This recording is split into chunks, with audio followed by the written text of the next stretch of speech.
Выражаю благодарность товарищам из пабликов «Тени ушедших конфликтов» и «Горячие точки прошлого века». Однажды у оппенгеймера спросили, какое самое смертельное оружие в мире? Ответ убил почти 500 000 человек. Мир всем! Вы на канале Эхо Войны, и я ее голос Ник Рай. И сегодня в рамках рубрики «Творцы истории» мы познакомимся с Робертом Оппенгеймером, отцом ядерного вооружения. Почему Оппенгеймера считали ненормальным? Что ответил президент США Труман, когда ученый увидел, на что способна бомба? Был ли Оппенгеймер фанатичным ученым-безумцем? Или же он спас мир от распространения тоталитаризма? Давайте разбираться.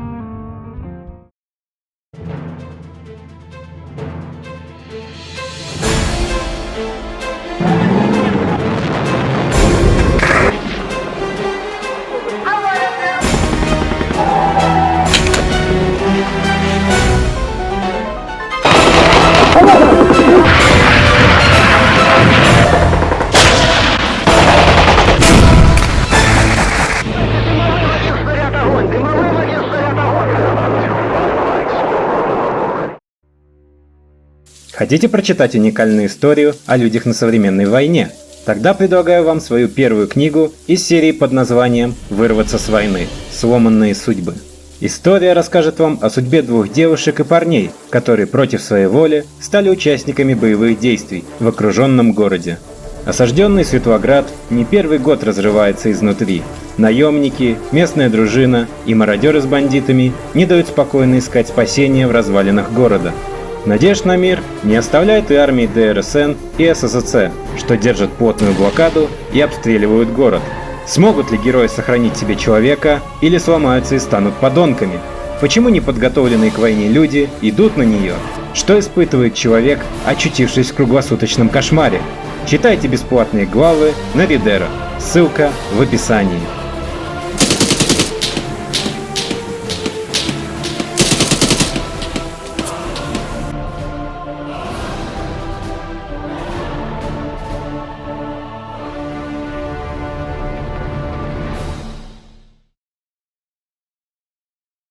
Если ты не будешь искать, другие найдут. Джулиус Роберт Оппенгеймер родился в еврейской семье иммигрантов 22 апреля 1904 года в Манхэттене, Нью-Йорк. Несмотря на это, семья была богатой, жила в просторных апартаментах, имела горничных, а стены даже украшали оригиналы картин Пикассо и Ван Гога. Однако Оппенгеймер не был золотой молодежью. По словам его школьной подруги Джейн Дидисхайм, Роберт легко краснел, был щуплым, розовощеким, очень застенчивым, но при этом совершенно гениальным. Очень быстро все признали, что он отличается от остальных и превосходит всех. К 9 годам Оппенгеймер читал в оригинале греческих и римских философов и был одержим минералогией. Он носился по Центральному парку и писал письма в Нью-Йоркский минералогический клуб, в которых сообщал о своих находках. В этих письмах он проявил себя столь компетентным, что в клубе его приняли за взрослого ученого и предложили выступить с лекцией. Гениальность Оппенгеймера обрекла талантливого юношу на одиночество. Ему было неинтересно то, чем интересовались дети его возраста, а ровесники высмеивали Роберта за это. Позже Оппенгеймер отправился учиться в Гарвардский университет. Проходя магистерскую программу, Роберт прослушал курс термодинамики, который читал Перси Бриджмен, будущий лауреат Нобелевской премии по физике. Из-за этого Оппенгеймер серьезно увлекся экспериментальной физикой. Но несмотря на успехи в учебе, обнажились также и психическая хрупкость Роберта. «Я развожу вонь в 3 разных лабораториях, подаю чай и заумно беседую с несколькими заблудшими душами. На выходных перегоняю низкосортную энергию в смех и усталость. Читаю по-гречески, совершаю опрометчивые поступки, ищу письма у себя на рабочем столе и хочу умереть. Вуаля!» Писал он в 1923 году в одном из писем. Не лучше проходило и обучение в аспирантуре Кембриджа. Там, работая лаборантом у лауреата Нобелевской премии по физике Патрика Блэккета, Оппенгеймеру настолько надоели прикладные опыты, что он оставил своему руководителю отравленное яблоко. К счастью, все обошлось, однако Патрик потребовал, чтобы Роберт проверился у психиатра. Психиатр диагностировал психоз и заявил, что лечение не принесет пользы. Позже Оппенгеймер писал, что во время рождественских каникул думал о том, чтобы покончить с собой. В следующем году, во время визита в Париж, его близкий друг Фрэнсис Фергюсон сообщил ему, что сделал предложение своей девушке. В ответ Оппенгеймер попытался его задушить. Он набросился на меня сзади с ремнем от чемодана и обмотал его вокруг моей шеи. Мне удалось вырваться, а он упал на землю, заливаясь слезами. Однако, частички покоя удавалось находить в литературе. Так, например, в книге Марселя Пруста «В поисках утерянного времени» Оппенгеймер нашел в ней отражение собственного душевного состояния. Это успокоило его и открыло окно в более сострадательный способ существования. Он выучил наизусть отрывок из книги, в котором говорилось, что безразличие к страданиям, которые ты причиняешь, это ужасная и неизменная форма жестокости. В Англию Оппенгеймер вернулся уже в куда лучшем расположении духа, ощущая себя намного добрее и терпимее, как он позже вспоминал. Грех, который тяготеет над физиками, то, что они не могут утратить своих знаний. В 1926 году Оппенгеймер начал учиться в Геттингенском университете. Позже, в своих письмах, Оппенгеймер назвал 1926 год годом вступления в физику и поворотным моментом в его жизни. В следующем году он получил степень доктора философии и стал частью научного сообщества, развивавшего теоретическую физику. Там же он познакомился со многими учеными, которые стали его друзьями на всю жизнь. Многие из них впоследствии присоединились к Оппенгеймеру в Лос-Аламосе. По возвращении в Америку Оппенгеймер провел несколько месяцев в Гарварде, после чего переехал в Калифорнию, чтобы продолжить занятия физикой. Работа в Калифорнийском университете Беркли помогла Оппенгеймеру отточить харизму. Там ученый заметил, что при анализе изучения космических лучей и ядерного распада он был единственным, кто понимал, о чем идет речь. Объяснять сначала преподавателям, сотрудникам и коллегам, а затем всем, кто будет слушать, что было изучено, в чем заключались нерешенные проблемы. Один из коллег Оппенгеймера вспоминал, что его студенты всеми силами старались ему подражать. Они копировали его жесты, манеры и интонации. Он реально влиял на их жизнь. В 1940 году Оппенгеймер женился на биологе Кэтрин Харрисон. Харрисон позже присоединилась к Манхэттенскому проекту в качестве флеботомиста. Она изучала воздействие радиации на кровь человека. Однако в 1939 году ядерная угроза волновала физиков куда больше, чем политиков. И первым эту озабоченность до американского правительства довел в своем письме Альберт Эйнштейн. На исходе 1938 года ученые Третьего Рейха Отто Ган и Фриц Штрасман расщепили ядро урана. Реакция правительства США была медленной, но тревога, нараставшая в научном сообществе, наконец заставила президента Рузвельта действовать. Оппенгеймер, как один из самых выдающихся физиков страны, попал в число ученых, которым было поручено тщательно исследовать потенциал ядерного оружия. К сентябрю 1942 года, отчасти благодаря усилиям группы Оппенгеймера, стало понятно, что сделать бомбу в принципе возможно, и начали вырисовываться конкретные планы по ее созданию.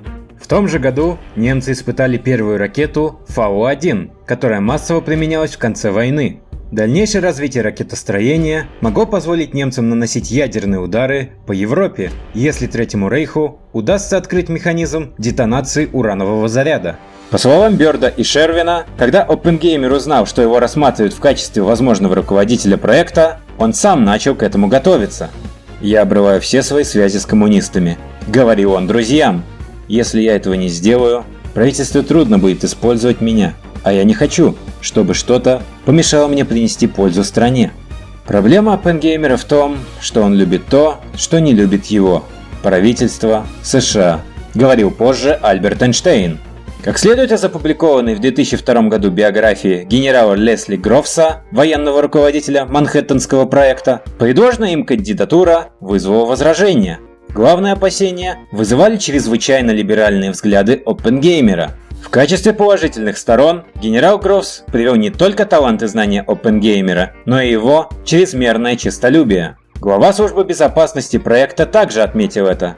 «Я убедился в том, что он не только предан делу, но и не позволит ничему помешать успешному выполнению задачи и обеспечить ему самому место в истории науки». В книге Ричарда Ротса «Создание атомной бомбы» приводится высказывание Исидора Раби, который сначала назвал назначение своего друга на пост научного руководителя проекта невероятным, но позже признал, что это был по-настоящему гениальный ход генерала Грофса. В лаборатории Лоса Ламоса Оппенгеймер на практике применил свои противоречивые принципы, почерпнутые в разных междисциплинарных областях. Как писал в своей автобиографии 1979 года «То немногое, что я помню» физик Отто Фриш, Оппенгеймер набрал в лабораторию не только ученых, но и художника, философа и еще нескольких необычных персонажей. По его мнению, любой цивилизованный коллектив был бы неполным без этих людей. Оптимист думает, что мы живем в лучшем из возможных миров. Пессимист боится, что это правда. Ранним утром 16 июля 1945 года Роберт Оппенгеймер ждал в бункере момента, который должен был изменить мир. Примерно в 10 километрах от этого места, в песках пустыни Джорнадо-дель-Муэрто, в американском штате Нью-Мексико, должно было начаться первое в мире испытание атомной бомбы под кодовым названием Тринити. Интересно то, что название Тринити, что на русский переводится как «тройка», для испытания атомной бомбы Роберт позаимствовал из поэмы Джона Донна «Бей в мое сердце, трехликий бог». Оппенгеймер находился на грани нервного истощения. Он всегда был стройным, но после 3 лет работы во главе проекта его вес снизился почти до 52 кг. При росте 178 см это делало его чрезвычайно худым. В ту ночь он спал всего 4 часа, его мучили тревога и кашель курильщика. В последние минуты обратного отсчета перед запуском, как писали Берт и Шервин, генерал армии США пристально наблюдал за Оппенгеймером. Доктор Оппенгеймер становился все более напряженным по мере того, как истекали последние секунды. Он почти не дышал. Вспышка затмила солнце. Взрыв мощности в 21 килотонну стал мощнейшим в истории на тот момент. Взрывную волну почувствовали за 160 километров от эпицентра. Когда над землей пронесся рокот, а в небо поднялось грибовидное облако, на лице Оппенгеймера появилось невероятное облегчение. Оппенгеймеру в разных источниках приписывают следующие цитаты, когда он увидел взрыв бомбы. «Мы сделали работу за дьявола. Если сияние тысячи солнц вспыхнуло бы в небе, это было бы подобно блеску всемогущего. Я – смерть, разрушитель миров. Теперь я стал смертью, разрушителем миров». «Я никогда не забуду его походку, не забуду, как он вышел из машины», вспоминал его друг и коллега Исидор Раби, через несколько минут после взрыва, наблюдавший за Оппенгеймером издалека. Он шел походкой победителя, как герой вестерна ровно в полдень. Он добился своего. В Потсдаме 21 июля 1945 года Трумэн был информирован об успехе испытания американской ядерной бомбы. Президент США немедленно отдал распоряжение использовать атомную бомбу против Японии до 10 августа. К тому времени уже случилась высадка в Нормандии, которая унесла жизни почти 215 тысяч человек. Американские генералы, рассматривавшие высадку в Японии, подсчитали, что данная операция унесет жизни еще 250 тысяч американцев. Трумэн решил склонить японцев к миру путем применения ядерного оружия, чтобы избежать смертей солдат США в еще одной десантной операции.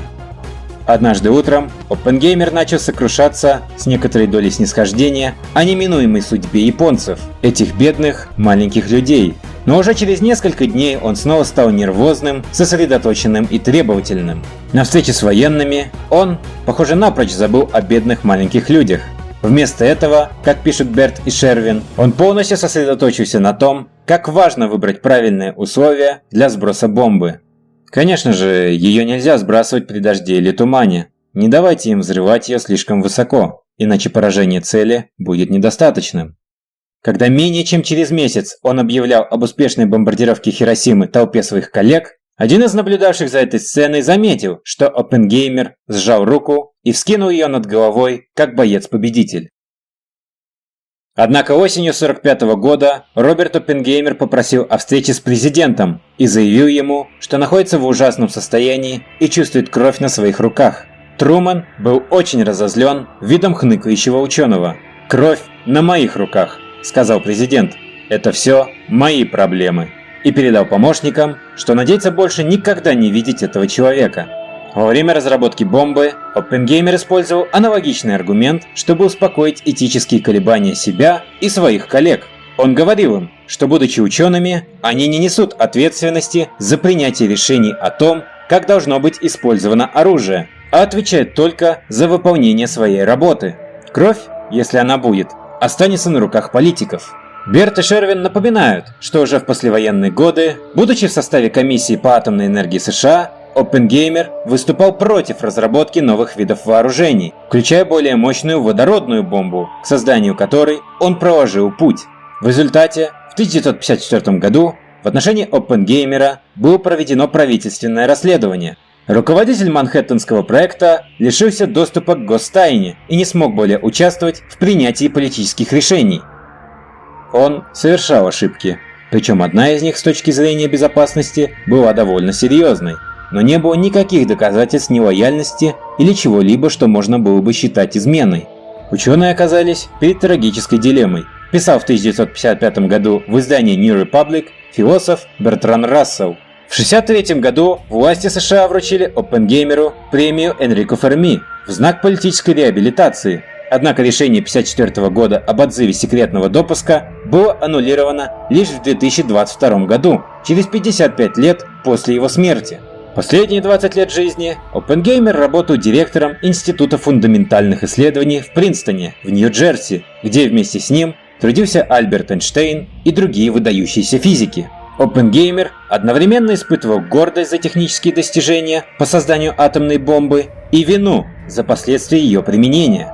При этом он не раз повторял, что появление бомбы было неизбежным. Роберт Оппенгеймер с юности был заядлым курильщиком, всю жизнь страдал от приступов туберкулеза и скончался в 1967 году в возрасте 62 лет от рака горла. За 2 года до смерти он с предельной точностью сформулировал отличие науки от поэзии. В отличие от поэзии, сказал он, наука – это обучение тому, как не повторять одни и те же ошибки.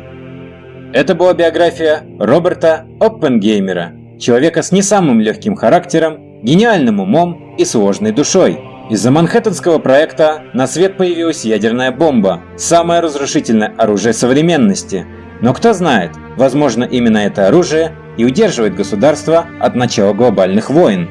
В любом случае, это все лишь риторические вопросы из разряда «что есть жизнь» и «в чем цель существования?». Еще раз выражаю благодарность товарищам из пабликов «Тени ушедших конфликтов» и «Горячие точки прошлого века».